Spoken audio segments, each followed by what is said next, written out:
Bonjour à tous et content de vous retrouver, j'espère que vous allez bien et que tout se passe bien de votre côté. Alors aujourd'hui, exceptionnellement, je fais la vidéo dans mon bureau parce qu'en fait, il y a beaucoup de vent dehors et je pense que si je l'avais fait, on aurait eu des problèmes de son. Donc voilà, je me suis dit autant le faire tranquillement. Le bureau, vous le connaissez, j'ai déjà eu l'occasion de faire des vidéos dedans. De toute façon, mon bureau, il est, je dirais, il est assez concis, vous voyez. Donc tac, tac, voilà. Et on voit l'extérieur. D'ailleurs, vous voyez, ça souffle un peu de vent, donc voilà. Le vélo, toujours là, fidèle au poste, voilà, j'alterne le vélo ou la moto. Je rappelle que ce bureau-là, donc, principalement, sa fonction, c'est de réceptionner les gens dans le cadre de l'immobilier ou du conseil, mais également, il a maintenant une valeur un peu plus politique, puisque c'est une antenne locale de la CISE, de la Confédération internationale solidaire et écologiste, dont je suis le représentant pour l'Afrique de l'Ouest. Alors, je vous l'ai mis en introduction, j'ai un peu modifié l'introduction, puisque avant, je vous mettais surtout en avant les dates des prochaines élections consulaires. Mais quand je vois la situation sur le plan sanitaire à l'échelle mondiale, je suis de plus en plus sceptique sur les prochaines élections consulaires. Je me dis que ça risque d'être certainement reporté une nouvelle fois, parce qu'au mois de mai, on aura certainement encore des contraintes de distanciation, etc. Donc je m'attends pas à ce qu'il y ait ces élections consulaires au mois de mai 2021. Donc j'ai préféré mettre en avant mon initiative individuelle, c'est-à-dire la force citoyenne donc de la circonscription, Cap-Vert, Sénégal, Gambie, Guinée-Bissau, et parallèlement aussi de la CISE, qui, elle, je le rappelle, est une association des Français de l'étranger qui date de 2018. Sa vocation, c'est de regrouper des Français, je dirais, avec des sensibilités de gauche, c'est-à-dire qui sont attachés aux acquis sociaux, qui sont attachés à la gratuité de l'école pour les Français de l'étranger, qui sont attachés, je dirais, au principe de devoir et de droit pour les Français qui vivent aux quatre coins du monde. Je vous encourage à aller sur leur site, qui est en cours de restructuration.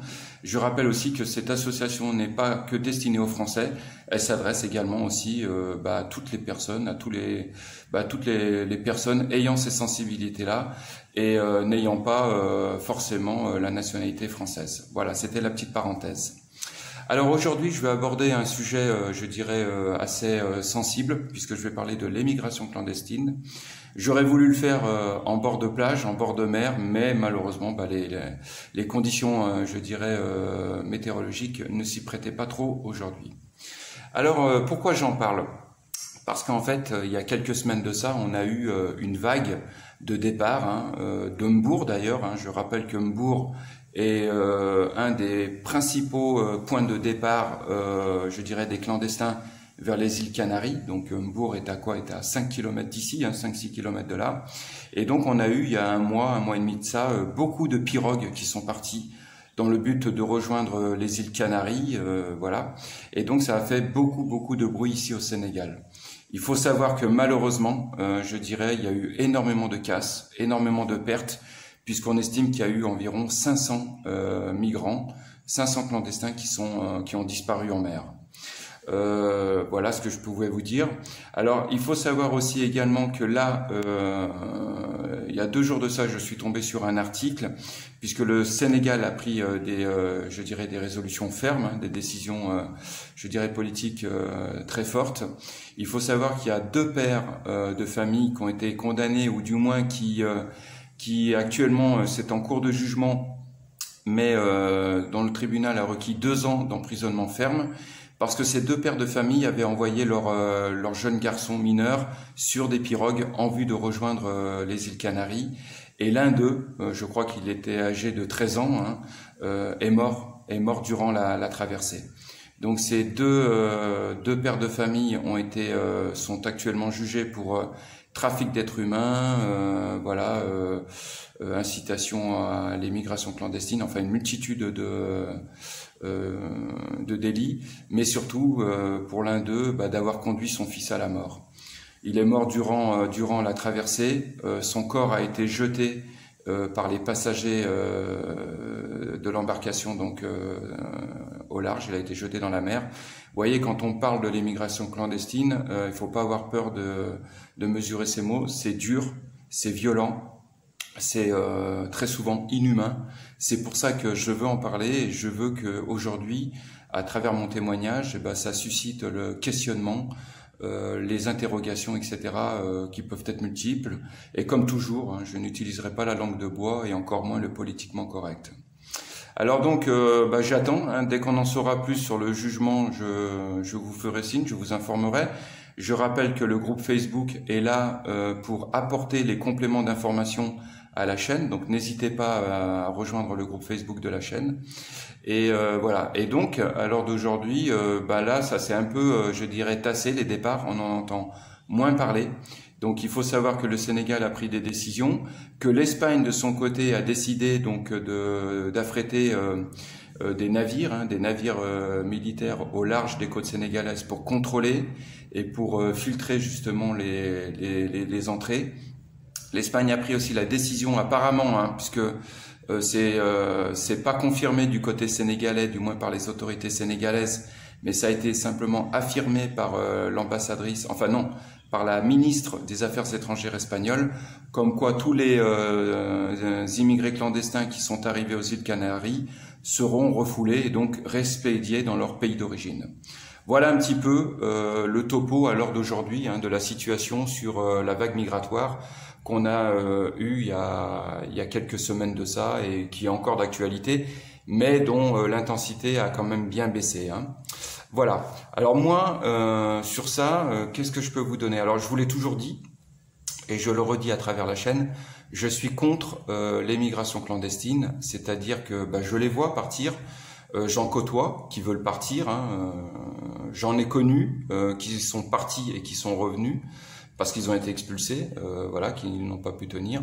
Alors je suis contre ce principe de partir comme ça clandestinement sur une barque, pour plusieurs raisons. La première, c'est parce que j'estime que ces gens-là ne mettent pas en valeur leur pays d'origine, malheureusement. C'est-à-dire qu'ils projettent ou ils donnent une image de leur pays de manière négative, en voulant, ça sous-entend qu'en fait, il n'y a pas de perspective d'avenir au Sénégal ou dans la sous-région, qu'ils n'y croient pas et qu'ils estiment que eux, leur avenir passe forcément et obligatoirement par l'étranger.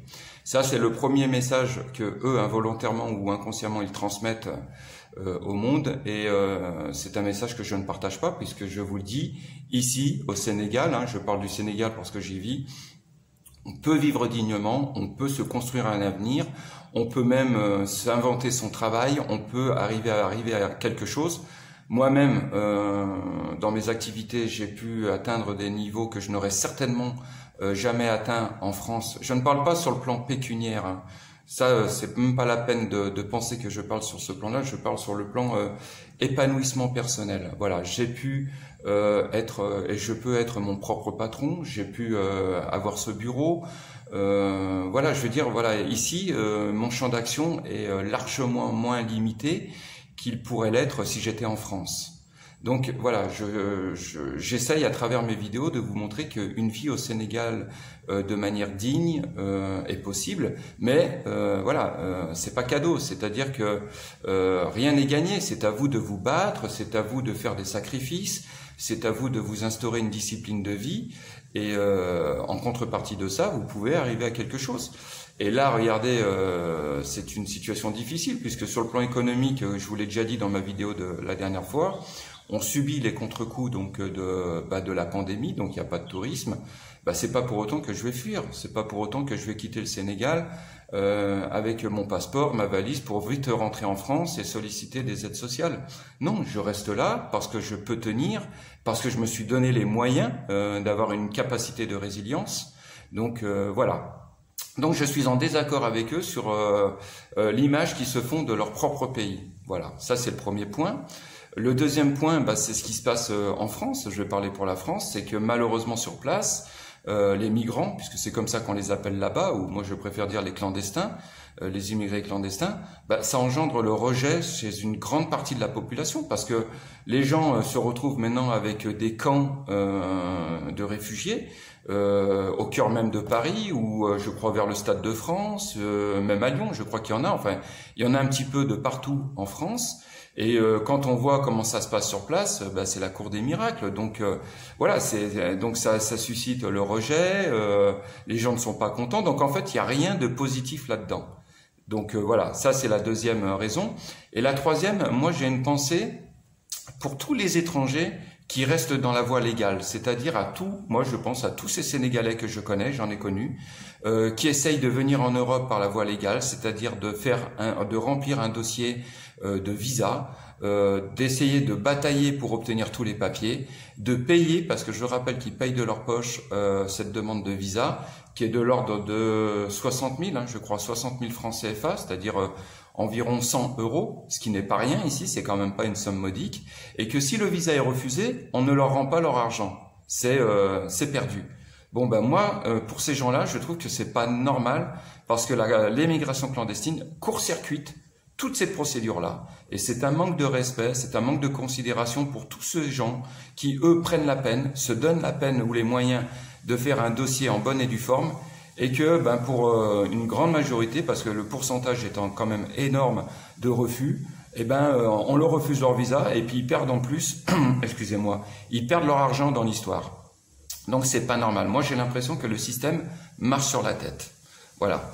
On doit être ferme avec l'immigration clandestine, c'est-à-dire le dire clairement. Vous ne pourrez pas espérer un avenir en France ou en Europe si vous pensez venir clandestinement. C'est clair, il faut tenir ce langage-là. Parallèlement, il faut qu'on revoie notre manière de diffuser, de donner le visa. C'est-à-dire que ça doit être assoupli.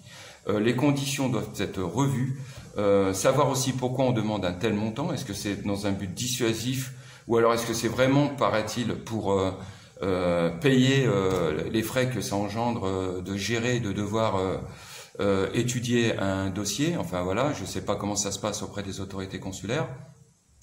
Mais je pense qu'il faut revoir tout ça, et je pense qu'on peut mettre en place des contrats, je dirais, saisonniers, c'est-à-dire que l'Europe manque de main-d'œuvre pour la récolte, je sais pas moi, des fruits, des légumes, etc. Donc on pourrait nouer des partenariats avec les pays qui sont des pays d'émigration pour proposer des contrats temporaires, mais avec toutes les garanties sociales pour le travailleur, avec une protection pour lui, voilà. Et puis ça serait une expérience. Il viendrait, il travaillerait dans des bonnes conditions, ça lui ferait une expérience supplémentaire. Il verrait l'Europe comment ça se passe. Et puis à la fin de son contrat, voilà, tout est su, tout a été signé avant. Et il retourne au pays avec sa cagnotte, avec l'argent qu'il a pu économiser pendant les 4, 5 mois ou 6 mois de récolte. Voilà, je pense qu'il y a un moment, il faut qu'on revienne aux fondamentaux. Voilà. Alors d'aujourd'hui, quand j'entends qu'on nous dit oui. En France, on n'a pas, c'est indigne, les conditions dans lesquelles on reçoit les migrants, enfin pas qu'en France, en Espagne ou ailleurs, c'est indigne, que c'est pas humain, etc. Mais le problème est posé encore une nouvelle fois à l'envers. C'est comme si vous avez une maison, que vous êtes propriétaire d'une maison et que des gens viennent s'installer chez vous, en forçant la porte et en venant s'installer chez vous, et qu'après on vous dise oui, ta maison, la maison dans laquelle on vit, elle est trop petite, ça manque de chambres, on est tous entassés les uns sur les autres, on peut pas se laver, en plus la nourriture elle est pas bonne, etc.